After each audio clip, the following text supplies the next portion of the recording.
morning, this is Beaty-Coffey with the Ministry of Uncover No More.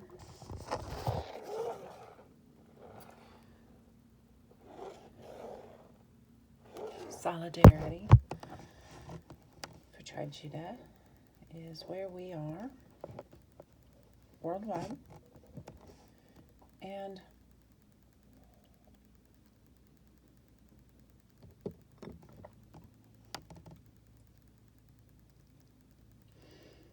there is a negative mystery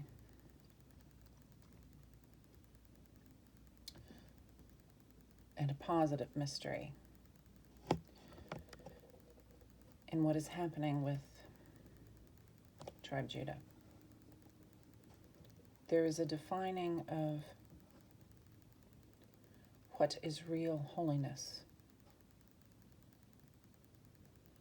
throughout all realms and what isn't.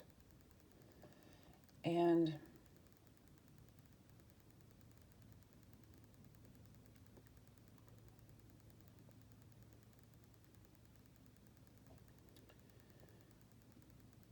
if a person, any person, can get a hold of that concept, it will change perspectives of your life, but only if you are the type person who does not live for the now for the most part. Certainly, circumstantially, work towards the betterment of yourself and those with whom you have to do every day if you're a responsible person in the Western world. That is not the life I'm talking about right here. I'm talking about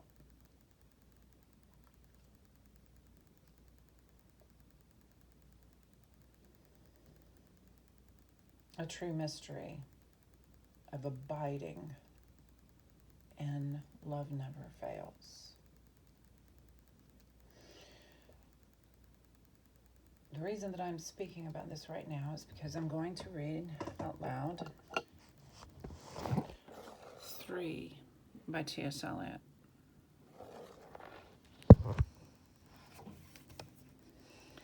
This is a set of poems from his TS Eliot choruses from the Rock. You'll notice I've got artwork here of runes. And I haven't read these runes yet. I'm going to go through these poems. I had a marvelous time with the first one. That was marked September 25th, 2022, when I finished out. October the 3rd, I got to 2 and could not do artwork for it. No, I should not. That is a new concept for me, is exactly what artwork and oracle to apply to which rooms of my house, metaphysically. And I'm speaking not so much as Beaty-Coffey as I'm speaking as Cara, which means it's not the Ministry of Uncover No More, yet it is. It's a part. Because the Ministry of Uncover No More is established in Isaiah 61. And the Bible itself is in a crisis. If the Bible itself is in a crisis, it is true for the Quran, it is true for the Constitution of the United States and the Bill of Rights as it pertains to America. Let me say that again. The Bible is in a crisis. It stands to reason metaphysically if that is the case, because that is the one book worldwide, historically, that has sold the most. It's been hawked as well. In other words, it's been used and used and used and used against people like me. Prove us wrong. Here is the monumentally huge quandary that is screaming at the statement I just made, and will continue to in silence, because most people will not acknowledge this place. And this place is the king has already returned.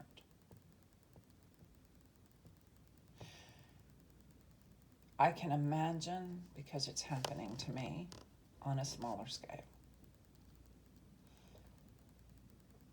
It is only smaller in that the fact of his return, with all the metaphysical implications that I know are there, that are equally fact, but not scientifically proven,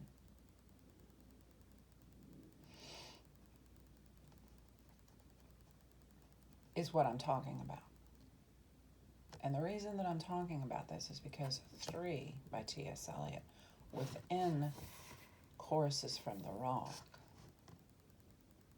if you or I read, ponder, listen to, look at this set of poems by T.S. Eliot in an old world frame of reference, what the poem is actually saying, all 10 of these, I believe there's 10 of this set, is completely irrelevant in your world. And when it becomes completely irrelevant in your world, because you're not willing to evolve to a place of, okay, so nothing on the earth has changed, but one major change is the king is actually back, is dwelling. And this is a silence that is gorgeous, yet is equally destroyed by the loud noises of religion, politics, capitalism, and everything, which we all need, the frameworks that we need. And the clash between this set of entities, histories, relevancies, misconceptions is vast indeed. There's no solve here. The fact remains, whether you like it or not. Do you like gravity? He went up and he came down. People have pontificated it, this glorious event, for generations. That being said, practicality wins every time. As I was telling someone yesterday who's getting to know me close up, which means they're going to understand the power that is within the life of Cara as a universalist, but also the persecution of my body form that is irrelevant because nobody broke the law. See, we are living in a society who has no morality, and I'm actually about to have to write about that on my blog. It's a new blog that really bothers the fuck out of me, because I'm going to have to continue to write about these discrepancies. And I said something yesterday on Twitter. We were, a couple of us who are immortals on Twitter, were having a cyclical discussion with a person who is trying to see the positivity in what Russia is doing, which is bullshit. We're too far forward in history this time to put up with this bullshit. And people have a problem with immortals who use proper perspective on Twitter. We know that we are talking about peace on earth. You don't assume anything about the actual metaphysical world that you should be assuming.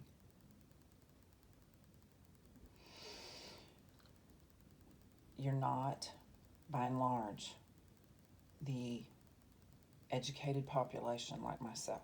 I have to call myself stupid on a regular basis. There's so many people that are pitting themselves one against another because of intellectualism. Okay, I have a whole website right now. I'm dealing with Michaelmas, Archangel Michael, and the reasons that I am able to say the Bible is in crisis, and being the book that has been sold the most, pontificated the most across all of history. It will automatically, it has this power because the Word of God is true. The King of Kings has stated that as the King, the man whose name is Jesus Christ. His name's not that anymore. He has come down, and therefore, in addition to, you name it, eternity is something he always speaks in the gospel record. Whether you believe him or not is not my business.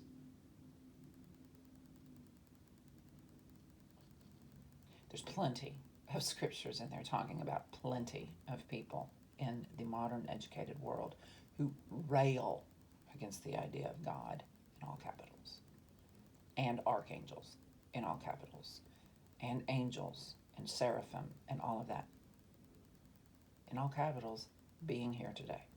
Well, let me just bust your bubble. There's fairies, witches, warlocks. There's sorcerers, sorceresses, shaman. And we've been here, and we're going to continue to be here just like you. And we say peace on earth, worldwide. And we live it, and we get killed for it. Right now, the women of Iran are in a great crisis. That is just equally the fact that the Bible is in crisis. Existential crisis. I can't even say it, but I've been using the word. Need to do a definition of it, a defining of it. But let me repeat, whether you like it or not, I know I'm correct. If the Bible is indeed where I say it is, and it is, I don't need anything proven. I can look at the world and how it is relating to itself, the world systems and how it is relating to itself everywhere. I can look at that and tell you the truth about where the Bible actually is. I can therefore tell you that the Quran, and in my case as an American citizen, the Constitution and the Bill of Rights, are all in that crisis. Any books that are ancient, like the Bible, are this way. The Book of Enoch should be in the Bible. It is human error that it's not. And that has caused schisms, but that's not the only thing going on here. Christians are by and large the most navel-gazing, selfish pieces of shit that America has ever seen right now. They're racist, sexist, misogynistic messes. Whether or not they're like really heavily into that stuff or just tagging along at this point is not my concern. I'm having to redirect the purpose of my entire life as a solitary pagan.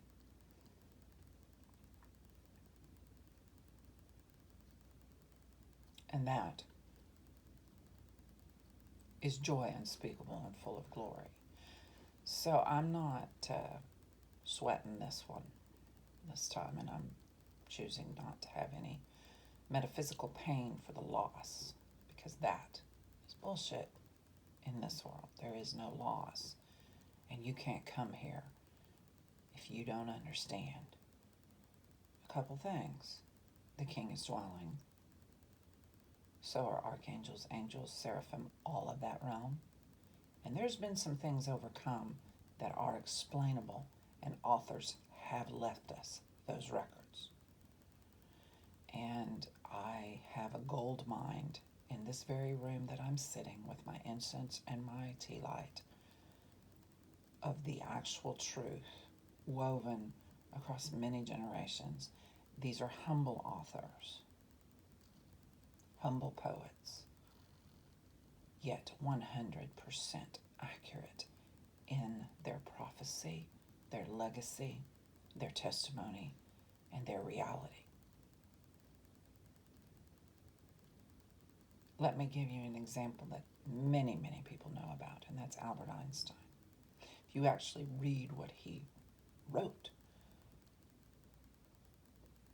there wouldn't be nuclear warheads in just about every country on the face of the earth. That is larger. We wouldn't be dealing with the actual terror that we're dealing with. We can't even stop a war criminal, the likes of which is modeling themselves and making it normal to model themselves after people like Adolf Hitler. People in some pockets of places are pretending that the Holocaust doesn't exist. You can't do highest nirvana that way, spiritualists. You can't do it.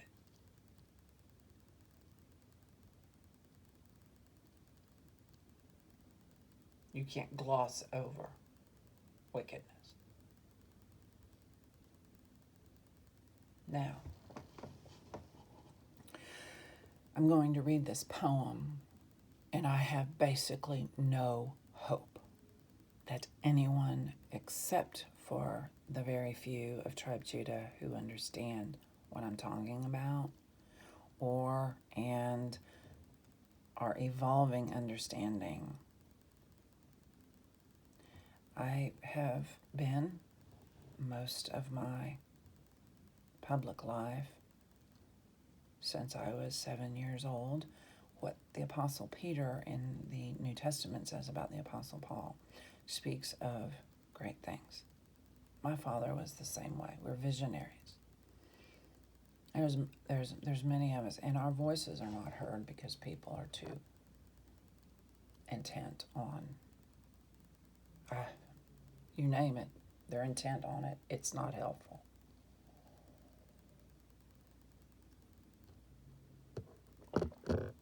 Try. Though I have lost hope, humanity, American, try to not read this poem with me as just a traditionalist who doesn't want to understand the underlying issues of why the Protestant and Catholic churches and the Muslim church are in the dramatic transitional evolution that they are actually in.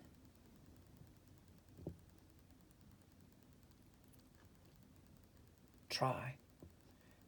As the Apostle Paul testifies in the New Testament, try to have your moment. You can use your free will to let the scales fall off your eyes and begin to grow your own frame of reference. And I can't tell you how to do that. I can give you pointers. I've been doing it for quite some time. Runestones.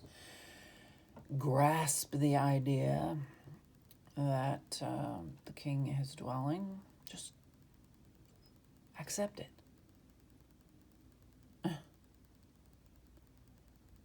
There is a metaphysical world system, metaphysical spiritual system that will change you. one day at a time. Never forget your faithfulness. Love yourself and love your neighbor. Distance the neighbors that are adamantly against creation methodology. It's very easy to see people who are against creation methodology. All they ever do is talk smack. You can't get them to shut up. Listen and be listened to in a respectful way that is balanced. You can't get them to do it. They just need to be distanced a little while. And if you're a woman like myself, who's had my whole society betray me,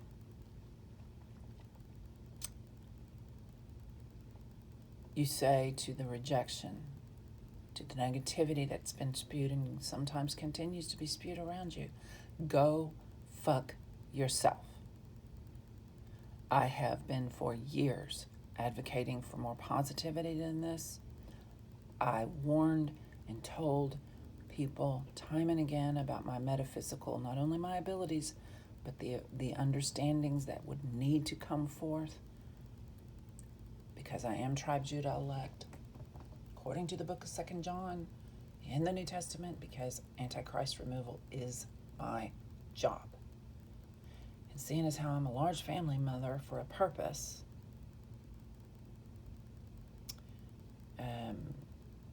well, at least I can say this. I appreciate those who actually listen.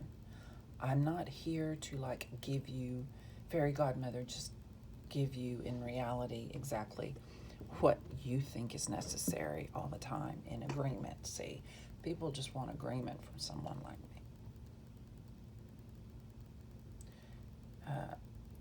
I'm not saying yes, and I'm not going to say no.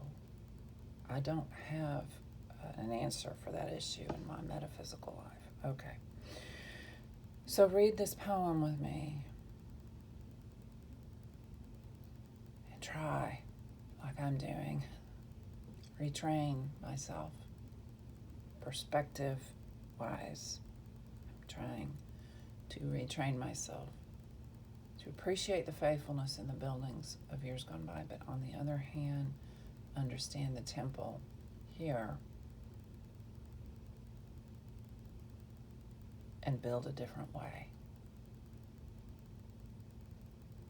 And there doesn't have to be anything wrong to create. Again, there doesn't have to be anything wrong. I'm not saying that there isn't. I'm saying that there doesn't have to be. Freeing ourselves, some of us that are called to this, and I am, not to solution things anymore for the hard things going on around me, but to instead set my eyes on creation, because we are moving in solidarity, dwelling that world, that colonizing, because it's not a cult and it never will be. We choose balance in every avenue, every room, every cell of our beings. We choose balance in a universal community, and we do appreciate the diversity of all the different members.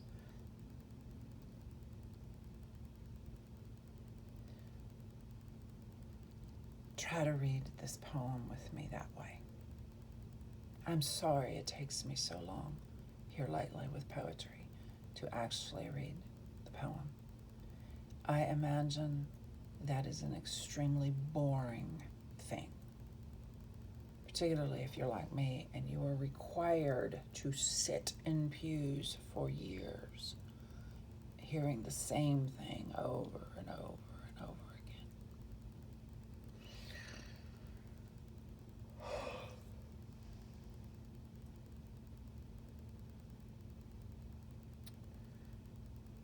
Three by TS Eliot. The word of the Lord, all capitals, came unto me, saying, O miserable cities of designing men, O wretched generation of enlightened men, betrayed in the mazes of your ingenuities, sold by the proceeds of your proper inventions.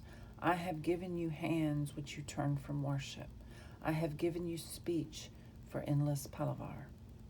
I have given you my law, and you set up commissions. I have given you lips to express friendly sentiments.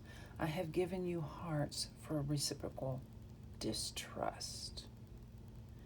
I have given you power of choice, and you only alternate between futile speculation and unconsidered action.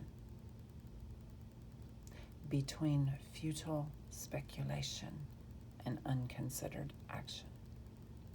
Many are engaged in writing books and printing them.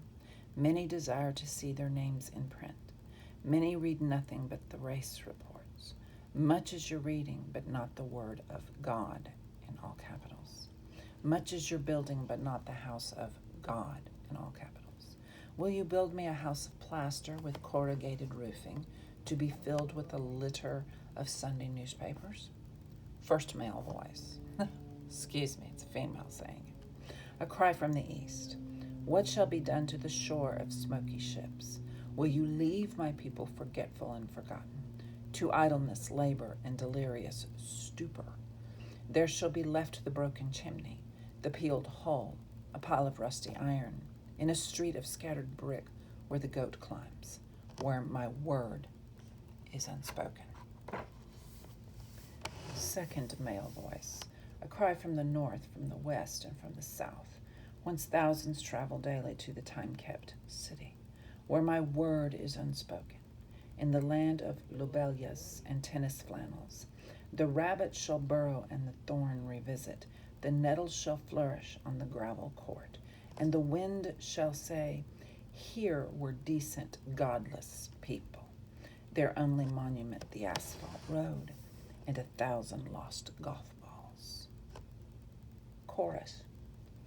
We build in vain unless the Lord, in all capitals, build with us. Can you keep the city that the Lord, in all capital, keeps not with you? 1,000 policemen directing the traffic cannot tell you why you come or where you go. A colony of cavies or a horde of active marmots build better than they have built without the Lord, in all capitals. Shall we lift up our feet among perpetual ruins? I have loved the beauty of thy house, the peace of thy sanctuary. I have swept the floors and garnished the altars. Where there is no temple, there shall be no homes, though you have shelters and institutions, precarious lodgings while the rent is paid, subsiding basements where the rat breeds, or sanitary dwellings with numbered doors, or a house a little better than your neighbor's. When the stranger says, what is the meaning of this city? Do you huddle close together because you love each other? What will you answer? Will all dwell together to make money for each other, or this is a community? And the stranger will depart and return to the desert. O my soul, be prepared for the coming of the stranger. Be prepared for him who knows how to ask questions. O weariness of men who turn from God, in all capitals, to the grandeur of your mind and the glory of your action, to arts and inventions and daring enterprises, to schemes of human greatness thoroughly discredited, binding the earth and the water to your service, exploiting the seas and developing the mountains, dividing the stars into common and preferred, engaged in devising the perfect refrigerator, engaged in working out a rational morality, engaged in printing as many books as possible, plotting of happiness and flinging empty bottles, turning from your vacancy to fevered enthusiasm for nation or race or what you call humanity, though you forget the way to the temple. There is one who remembers the way to your door. Life you may evade, but death you shall not. You shall not deny the stranger.